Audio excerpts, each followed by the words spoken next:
ఒక్కసారి కొమ్మూరి గోల్డ్ కి కాల్ చేయండి. తాకట్లో ఉన్న మీ బంగారాన్ని విడిపించి మార్కెట్ ప్రైస్ కి వాళ్ళు కొనుక్కుని మిగతా డబ్బులు మీకు ఇచ్చేస్తారు. హాయ్, వెల్కమ్ టు మనం టీవీ. మనం టీవీ ఉంది మన కోసం. ఆదిలాబాద్ లో మరొక బస్సు ప్రమాదం జరిగింది. దాదాపుగా స్పాట్ లోనే 30 మంది ప్రయాణికులకు తీవ్ర గాయాలైన విజువల్స్ మనం టీవీ స్క్రీన్ పై చూస్తున్నాం. ఆదిలాబాద్ జిల్లా ఉట్నూరు మండలంలో షాంపూర్లో ఉదయ్ బ్రిడ్జి పై నుంచి ఆర్టీసీ బస్సు కింద పడింది. ఈ ఘటనలో 30 మందికి తీవ్ర గాయాలయ్యాయి. ఇది గమనించిన స్థానికులు పోలీసులకు వెంటనే సమాచారం అందించారు. సో ఇయర్ స్టార్టింగ్ నుంచి మనల్ని బస్సు ప్రమాదాలు నిజంగా భయపెట్టేస్తున్నాయని చెప్పుకోవచ్చు. గతంలో కర్నూలు యాక్సిడెంట్ కావచ్చు, తాజాగా తాండూరు దగ్గర జరిగిన యాక్సిడెంట్ కావచ్చు. సో ఇలాంటి బస్ యాక్సిడెంట్ అంటే కంప్లీట్గా ఇవన్నీ ఆర్టీసీ బస్సులు కావడం ఇంకా సామాన్యుల్ని మరింత ఇబ్బంది పెడుతున్న సిచ్యువేషన్. ఆదిలాబాద్ జిల్లాలోని ఉట్నూరు మండలంలో ఘోర రోడ్డు ప్రమాదం జరిగింది. ఒక్కసారి ఆ విజువల్ చూసుకోవచ్చు. బయటికి రాలేని సిచ్యువేషన్ వాళ్ళంతా. ఆ యొక్క మహిళలు అంటే వాళ్ళు లెగలేని సిచ్యువేషన్ ఒకసారి మనం క్లియర్గా మనం టీవీ స్క్రీన్ పై చూస్తున్నాం. షాంపూర్ గ్రామ శివారులోని బ్రిడ్జి వద్ద ఆర్టీసీ బస్సు అదుపు తప్పి సరిగ్గా బ్రిడ్జ్ కింద పడిపోయింది. సో ఆ డిస్టెన్స్ కూడా మనం క్యాలిక్యులేట్ చేసుకుంటే దాదాపుగా 10 మీటర్స్ డిస్టెన్స్ ఉంది. అదొక కల్వర్ట్ అనేది చాలా క్లమ్జీగా ఉంది. ఇటు పక్కన హైవేలే, బట్ ఆ రోడ్డు మాత్రం చాలా క్లమ్జీగా ఉంది. సో ఇక్కడ ఆ యొక్క కల్వర్ట్ని ఎక్స్టెండ్ చేయమని లేదంటే కొత్త కల్వర్ట్ నిర్మించమని ఆ యొక్క షాంపూర్ గ్రామ ప్రజలు ఎప్పటి నుంచో ప్రభుత్వాలకు చెప్తున్నా, వాళ్ళ ఎమ్మెల్యేలకు చెప్తున్నా వినట్లేదనే రెస్పాన్స్ కూడా మనం చూస్తున్నాం. సో ఒకవేళ నిజంగా అంటే ఎవరికి ఎలాంటి ప్రాణహాని జరగలేదు, ఒకవేళ జరిగి ఉంటే ఎంత పెద్ద బ్రేకింగ్ అయి ఉండేది వాళ్ళ.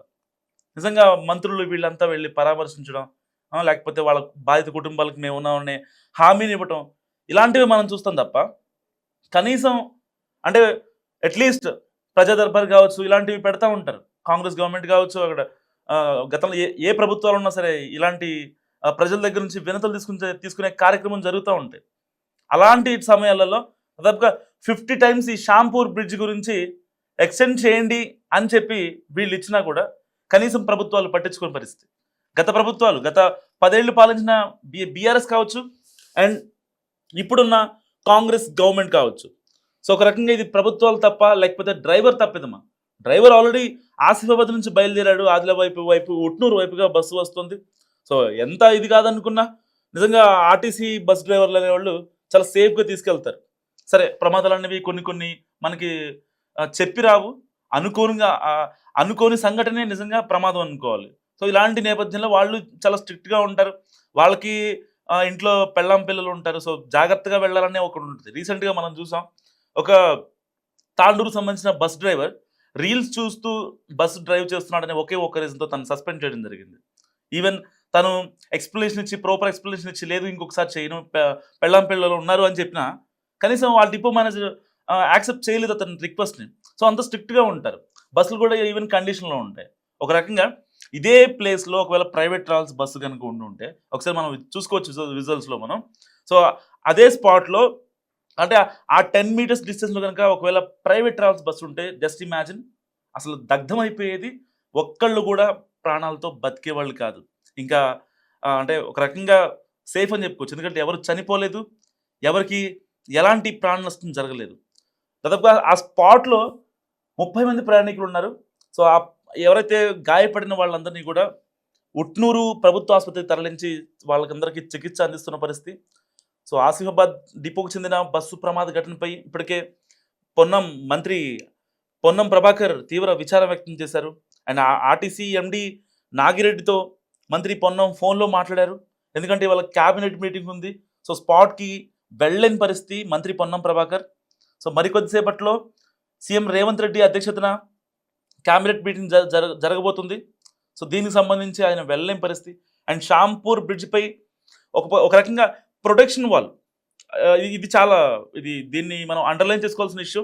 సో ఏ కల్వర్ట్ అయినా సరే జస్ట్ ఇమాజిన్ ఆ బ్రిడ్జ్పై ఒక ప్రొటెక్షన్ వాల్ లేకపోతే పిల్లలు అక్కడికి వెళ్ళినా కావచ్చు, లేదంటే వ్యూ చూద్దాం మనం, బేసిక్గా చిన్నపిల్లలు కావచ్చు, అలా రోడ్డును వెళ్ళే ఫ్యామిలీస్ కావచ్చు, కొంచెం వాటర్ స్టోరేజ్ కానీ లేకపోతే ఏదైనా చిన్న బ్రిడ్జ్ కానీ ఏదైనా కల్వర్ట్ కానీ ఉందంటే అక్కడ ఫోటోలు తీసుకోవడానికి కావచ్చు, లేదంటే అక్కడ కాసేపు ఆగుదామనో ఇలాంటివి చేస్తూ ఉంటారు, బైక్ పార్క్ చేస్తూ ఉంటారు. బేసిక్గా అది చాలా చిన్న కలవట్టు మనం చూసుకోవచ్చు మనం టీవీ స్క్రీన్ పై. సో అలాంటి చోట వీళ్ళు ఫోటోలు తీసుకునే వాళ్ళు ఇలాంటి వాళ్ళు కూడా ఎక్కువ మంది ఉంటారు. అలాంటి చోట అట్లీస్ట్ ఆ సేఫ్టీ వాల్ ఏదైతే ఉంటుందో, ఆ ప్రొటెక్షన్ వాల్ కూడా లేకపోవడం నిజంగా దౌర్భాగ్యం అని చెప్పుకోవాలి. వీళ్ళు ఉట్నూరు వాసులు ఎప్పటి నుంచో ఆ జిల్లా కలెక్టర్ కావచ్చు, వాళ్ళ ఎస్పీ కావచ్చు, వాళ్ళ ఎమ్మెల్యే కావచ్చు, వాళ్ళకి ఎవరికి చెప్పినా కూడా పట్టించుకునే సిచ్యువేషన్ గతంలో కూడా. అంటే ఇదొక మేజర్ ఒక యాక్సిడెంట్‌గా చెప్పుకుంటే అక్కడ జరిగిన వాటిల్లో ఈ బ్రిడ్జ్ పైన గతంలో కూడా చాలా 2 వీలర్ యాక్సిడెంట్స్ జరిగాయి. మనం అబ్జర్వ్ చేయొచ్చు. సో, అలాంటి టైంలో ఒక వార్న్ చేసినా సరే అట్‌లీస్ట్ దానికి సంబంధించి కనీసం చర్యలు కావచ్చు, ఆ గ్రామ నాయకులు సో కాల్డ్ ఎవరైతే ఉంటారో వాళ్ళు కూడా పట్టించుకొని పాపాన పోలేదన్నమాట. సో, ఆల్రెడీ ప్రత్యక్ష సాక్షులు చెప్తున్న దాని ప్రకారం ఇక్కడ దాదాపుగా ఈ ఈ కొత్త సంవత్సరంలో దాదాపుగా 15 యాక్సిడెంట్లు ఇదే ప్లేస్‌లో అయ్యాయట. అంటే 15 యాక్సిడెంట్లు జరిగిన తర్వాత ఒక మేజర్ యాక్సిడెంట్ ఇప్పటికి కూడా ప్రభుత్వాలు కావచ్చు, అక్కడ ఉన్న ఎమ్మెల్యేలు కావచ్చు, వీళ్ళు మారకపోతే ఇంక అసలు అంటే దేనికి ఇంకా రీజన్ ఏంటి అక్కడ? దాంట్లో వీళ్ళు ఏం అర్థం చేసుకున్నారు అనుకోవచ్చు. అట్‌లీస్ట్ ఆ యొక్క బ్రిడ్జ్‌ని బస్సు పడిపోయిన విధానం ఒకసారి గమనించండి. ఆపోజిట్‌లో ఎలాంటి బస్సు రాలేదక్కడ. ఆపోజిట్‌లో ఎలాంటి బస్సు రాలేదు. అలాగని విజిబిలిటీ లేదు అని చెప్పడానికి లేదు. పొద్దున్నే సో, బస్సు డ్రైవర్ చాలా యాక్టివ్ ఉన్నాడు అండ్ బస్ కండిషన్‌లో ఉంది. బస్సు ఫుల్ ఆక్యుపెన్సీ ఉంది. దాదాపుగా 99% ఆక్యుపెన్సీ ఉంది. 34 మంది ప్రయాణికులున్నారు. సో, వాళ్ళకి సంబంధించిన లగేజ్ కావచ్చు. అదుపు తప్పే ఛాన్స్ అంటే బ్రేక్ ఫెయిల్ అవ్వడమా లేదంటే ఇంకోటి. ఒకవేళ నిజంగా బ్రేక్ ఫెయిల్ అయితే అక్కడ అసలు ఆ కల్వర్ట్ మీద బ్రేక్ ఏస్తే బండి ఆగిపోద్ది. ఒకవేళ బ్రేక్ ఫెయిల్ అవ్వడం మనం గమనించుంటే ఆ పక్కన ఏదైతే చిన్న వాల్ ఉందో దానికి బస్సు ఢీకొని ఆగిపోయే అవకాశం ఉంది. కానీ పల్టీ పడేంత స్కోప్ అయితే అక్కడ లేదు. అంటే అక్కడ ఉన్న దాన్ని బట్టి చూస్తున్నాం. దాదాపుగా 10 మీటర్స్ నుంచి ఒక బస్సు పడిపోయిందంటే జస్ట్ ఇమాజిన్ అసలు దాంట్లో అల్లకల్లోలంగా ఉంటుంది ఆ టైంలో వాళ్ళ పరిస్థితి. సో, మహిళలున్నారు, వృద్ధులున్నారు, చిన్న చిన్న పిల్లలున్నారు. సో, ఆ టైంకి ఎలా ఉంటుందో ఒకసారి అర్థం చేసుకోండి. హాస్పిటల్‌కెళ్తే ఆర్తనాదాలు వినిపిస్తున్నాయి. మేము కాసేపైతే చనిపోయేవాళ్ళం. చావు మా కళ్ళ ముందే కనిపించిందని బాధితులు మాట్లాడుతుంటే నిజంగా బాధాకరమైన విషయం అన్నమాట. అంటే ప్రభుత్వాలు మారుతున్నాయి. ఇన్నేళ్ళు అవుతుంది ప్రజాస్వామ్యం ఉంది. అదొక 70 ఏళ్ల ప్రజాస్వామ్యం. పాలకులు కనీసం ఏం చేస్తున్నారనేది నిజంగా సగటు సామాన్యుడు ఆలోచించాల్సిన పరిస్థితి. ఏదో ఓటేసాం, వచ్చాం, మా కనీస అవసరాలు తీర్చట్లేదు అని ప్రతి సగటు మనిషి అంటే ఇప్పుడు బేసిక్‌గా వాళ్ళ తాతలను బట్టి కొంతమంది కార్‌లో వెళ్తారు, కొంతమంది ఫ్లైట్స్‌లో వెళ్తారు, కొంతమంది ట్రైన్స్‌లో వెళ్తారు. మాక్సిమం 70% అయితే పబ్లిక్ ట్రాన్స్‌పోర్ట్‌నే చూస్ చేసుకుంటారు కదా! సో, ఇలాంటి సిట్యుయేషన్‌లో కనీసం సేఫ్టీ ఇవ్వలేని, సేఫ్టీ మెజర్‌మెంట్స్ మెయింటైన్ చేయలేని ప్రభుత్వాలు నిజంగా ఉంటే ఎంత, పోతే ఎంత అని కూడా ఏదైతే ప్రత్యక్ష సాక్షులు చెప్తున్న పరిస్థితి. సో, అక్కడ ఎవరైతే చికిత్స పొందుతున్నారో వాళ్ళతో వాళ్ళు చెప్పేదాని ప్రకారం ఇలాంటి ఘటనలు మేము తరచూ చూస్తూనే ఉన్నాం. కానీ బ ప వ్యవస్థలు పట్టించుకోవు. ప్రాపర్ ఎంక్వైరీ ఎయ్యవు. లాస్ట్ టైమ్ తాండూరు యాక్సిడెంట్ జరిగింది. దాని మీద దాదాపుగా 22 మంది స్పాట్ డెడ్ అయిపోయారు. దాని తర్వాత లేదు ఇసుక లారీ గుద్దింది, లేకపోతే కంకర లారీ గుద్దింది అని చెప్పి మనం మాట్లాడుకున్నాం. ఫైనల్‌గా కేసు క్లోజ్ అయింది. కానీ బాధిత కుటుంబాలకి ఎవరు న్యాయం ఉన్నారు? ఎవరు లేరు కదా! ఈవెన్ వాళ్ళ ఊళ్ళల్లో ఉండే పెద్ద మనుషులు కూడా కనీసం బయటకొచ్చి సహాయం చేయలేని పరిస్థితి. కనీసం ఎమ్మెల్యేలు ఏదో వాళ్ళకి క్షతగాత్రులకి కనీసం ఎంతో కొంతో సీఎంఆర్ఎఫ్ నుంచో ఏదోటి చేసిన పాపాన ఎవరూ పోలేదు. సో, ఇన్ని కాన్సిక్వెన్సెస్‌లో అసలు అంటే సామాన్యులు బస్ ఎక్కాలి, లేకపోతే మనం సేఫ్‌గా వెళ్ళిపోతాం. కరెక్ట్‌గా హాఫ్ అన్ అవర్ గనుక ఈ యొక్క ప్రమాదం జరగకుండా ఉంటే వాళ్ళందరూ ఎవరి డెస్టినేషన్‌కి వాళ్ళు వెళ్ళేవాళ్ళు. కట్ చేస్తే ఆఫీసులకు వెళ్ళాల్సిన ఆఫీసులకు వెళ్ళలేదు, పనులకు వెళ్ళాల్సిన వాళ్ళు పనులకు వెళ్ళలేదు. అందరూ ఉట్నూరు హాస్పిటల్‌లో బస్సు మొత్తం ఉట్నూరు హాస్పిటల్‌లో ట్రీట్మెంట్ తీసుకుంటుంది. ఓ పక్క డ్రైవర్ పరిస్థితి ఇంకా విషమంగా ఉన్నట్లు తెలుస్తుంది. తాజాగా అప్డేట్ అందుతున్న దాని ప్రకారం. సో, డ్రైవర్ నిజంగా అంటే ప్రతి యాక్సిడెంట్ మనం చూస్తూ ఉంటాం.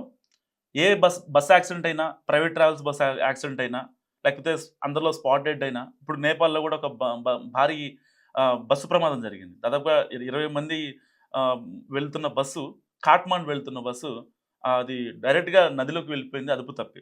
సో, అది హిల్ స్టేషన్ ఓకే. అక్కడ కొంచెం ప్రొఫెషనల్ డ్రైవర్స్ కావాలి. అదొక ట్రావెల్ బస్సు అండ్ అక్కడ నేపాల్ గవర్నమెంట్ నడుపుతున్న బస్సు కాదు. సో ఇలాంటి కాన్సిక్వెన్సెస్లో మనం చాలామంది బస్ డ్రైవర్లు మనం బ్లేమ్ చేస్తూ ఉంటాం. అంటే వాళ్ళు అంటే 100 మంది బస్ డ్రైవర్లు తప్పు చేశారని 101 తప్పు చేస్తారంటే ఎట్లా? కాదు కదా. సో అక్కడ విజిబిలిటీ ఉంది. ఆయన చాలా టేక్ కేర్గా ఉన్నాడు. ఒక రకంగా అంటే అలాంటి బాధ్యత గల డ్రైవర్ లేకపోతే సో వీళ్ళందరూ ఇప్పుడు ప్రాణాలతో ఉండేవాళ్ళు కాదు కదా. సో ఇలాంటి లాజిక్స్ తెలియకుండా కొంతమంది కేవలం డ్రైవర్నే బ్లేమ్ చేసేసి డ్రైవర్ తాగున్నాడనో లేకపోతే డ్రైవర్ ఇట్లా ఉన్నాడనో అట్లా ఉన్నాడు సింపుల్గా బ్లేమ్ వేయడం బేసిక్గా మన ఇండియన్స్కి చాలా ఈజీ అనమాట. సో వెంటనే వేసేస్తారనమాట. ఆ డ్రైవర్ తాగుండేమో ఎవరికి తెలుసు అంటారు.